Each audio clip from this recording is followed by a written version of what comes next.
Three people, from the period that Augustus left Rome in 22 BC to his return in 19 BC, show up how Augustus's stranglehold over Rome had loosened after the second settlement, despite its reinforcement in the crisis in 22 BC.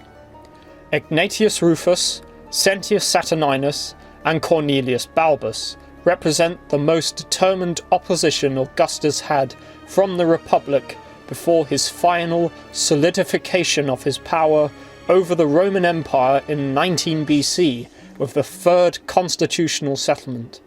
Egnatius Rufus's role in these times is not the clearest, but that is perhaps a result of the sources. Egnatius Rufus appears to have presented the most significant political threat to Augustus after the second settlement. Cassius Dio says of him, Cassius Dio, Roman History, Book 53, Chapter 24, Part 4-6. In fact, many men emulate the deeds, even the bad ones, of others, rather than guarding against their own downfall. This was then the case with Marcus Egnatius Rufus, who was Aedile, among many other fine achievements, had brought assistance to the houses that caught fire in that year, with his own slaves, and a number of other hired ones. For that reason, he had received from public funds the sums he had spent in office, and had been elected Praetor illegally. He was so elated by this, and despised Augustus, that he even issued an edict saying that he had handed over the city undamaged and in perfect condition to his successor. All the other leading men were furious about this, particularly Augustus himself, and before long he was to teach Rufus a lesson, not to rate himself above the majority. Meanwhile, he made the Aediles responsible for preventing fires and for putting out any blaze or similar which occurred. Velleius Paterculus gives additional details. Velleius Paterculus, Roman History, Book 2, Chapter 91-92. Shortly afterwards, the Caepio conspiracy, a similar attempt was made by Rufus Ignatius, a man, in all respects, resembled a gladiator rather than a senator, securing the favour of the people in his aedileship by putting out fires with his own gang of slaves.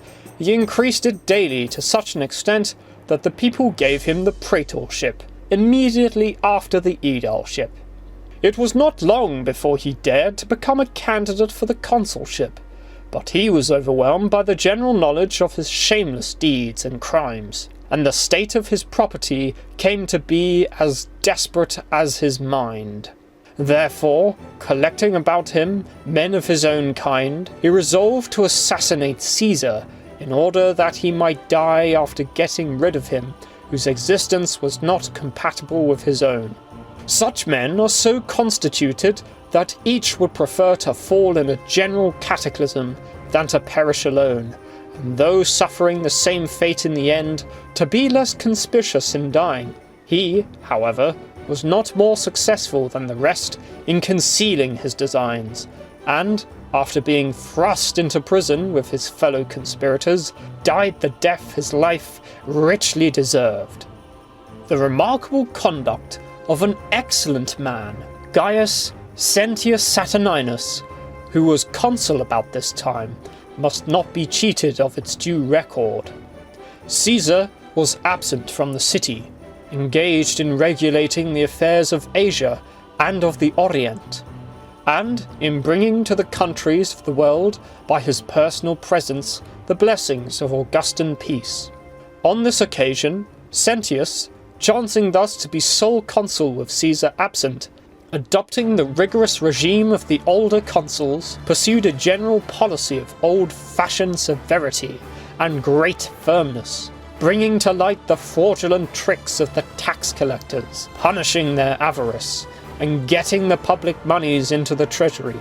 But it was particularly in holding the elections that he played the consul, for in the case of candidates for the Quaestorship, whom he thought unworthy, he forbade them to offer their names, and when they insisted upon doing so, he threatened them with the exercise of his consular authority if they came down to the forum.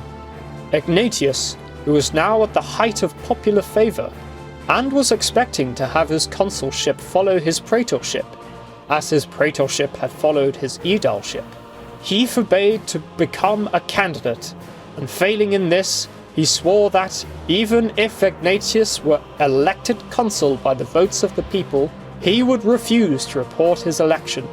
This conduct I consider as comparable with any of the celebrated acts of the consuls of the olden days.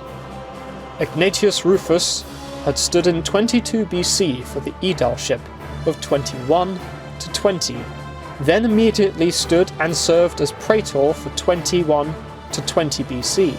He then stood for election as consul in 19 BC, but the election was refused by the consul Sentius Saturninus. Whether Egnatius Rufus was elected or not is unknown. Egnatius foolishly decided to murder Augustus, was caught and executed in 19 BC. It was because of his popular support through his effective fire brigade that he was able to successfully bend the rules and get elected Praetor immediately after his aedileship. Egnatius was then again able to rely on his support and went for the consulship. Ironically, despite the grilling Egnatius was given by Velleius Paterculus, he was not doing anything especially unrepublican. He was going very swiftly through the Cursus Honorum, but so had others, especially the relatives of Augustus, such as Marcellus and Tiberius. Egnatius' reliance on popular support meant that he was not very popular with more conservative politicians, such as Sentius Saturninus, but these were not unknown. Gaius Marius, Clodius, and Julius Caesar had been populist politicians and had done very well in the Republic. Egnatius's fire brigade made him very popular and a political threat to Augustus, showing that it was still possible to rival him. Also, let us remember his statement that Egnatius had handed over the city to his successor undamaged. Considering that Egnatius had offered tangible help to the people of Rome, whereas Augustus had only saved the people from the apprehension of a suspicious grain shortage, and then had done nothing during the riots of the consular elections for that year, he had done what Augustus had failed to do. Coming back to Sentius Saturninus, the good old republican consul, he was elected sole consul for 19 BC. The electorate had voted the other consulship to Augustus, but he had refused the position. Sentius tried to hold more elections, but the people rioted. The Senate asked Augustus's advice, and he appointed Quintus Lucretius, one of the Senate's envoys, as the other consul. However, the res gestae is most revealing of what happened next. Augustus, res gestae, 11 to 12, paragraph 1. The Senate consecrated the altar of Fortuna Redux before the temples of honour and virtue at the Porta Capenna, in honour of my return, and it ordered that the pontifices and vestal virgins should make an annual sacrifice there on the anniversary of my return to the city from Syria in the consulship of Quintus Lucretius and Marcus Vinicius, 19 BC, and it named the day the Augustalia from my cognomen. What happened to Sentius Saturninus, consul of 19 BC? Presumably, he had been kicked out of the consulship by the time Augustus returned to Rome. But why? It's because he was acting too much like a traditional republican consul, independent of Augustus. Sentius Saturninus had succeeded in refusing the election of a consul, Egnatius Rufus. He had exposed the corruption of the publicani, that's the tax farmers, and punished them, improved the collection of revenue for the fisc, refused the nomination of certain men to the quaestorship, and threatened them if they tried to be elected anyway. Sentius's independence showed the state did not require Augustus to function. Not once did he defer to Augustus, and in fact alone, he was able to go toe-to-toe against a populist politician and win out over him.